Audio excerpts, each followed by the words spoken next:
Naibu Waziri wa Mambo ya Nje na Ushirikiano wa Afrika Mashariki, Mheshimiwa Dr. Ngwaru Magembe ameongoza ujumbe wa Tanzania kwenye mkutano wa pili wa mashirikiano ya kisiasa kati ya Tanzania na Brazili Aprili 15, 2026.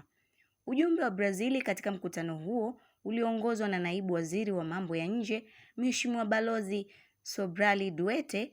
Katika mkutano huo, Tanzania na Brazili imejadili na kukubaliana mikakati mbalimbali ya kukuza uhusiano na ushirikiano wa kidemokrasia baina ya Tanzania na Brazili katika sekta mbalimbali.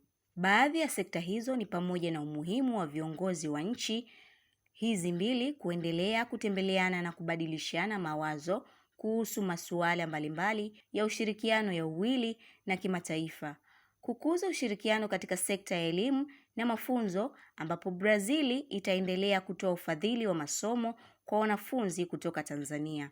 Kukuza ushirikiano katika sekta ya kilimo na ufugaji hususan katika matumizi ya teknolojia na mbinu za kisiasa za kilimo na ufugaji pamoja na kuimarisha uhusiano wa kiuchumi wa kukuza viwango vya biashara, uwekezaji na utalii baina ya nchi hizi mbili. Aidha, Tanzania na Brazili imekubaliana kukamilisha majadiliano ya rasimu za makubaliano ya ushirikiano katika sekta husika ili ziweze kusainiwa na utekelezaji wake uanze mara moja. Vile Tanzania na Brazili imebadilishana mawazo kuhusu masuala mbalimbali ya kikanda na kimataifa yenye maslahi ya pande zote ikiwemo athari za migogoro ya kisiasa na vita ulimwenguni, mchakato wa mageuzi ya mifumo ulimwenguni kama vile Baraza la Usalama la Umoja wa Mataifa.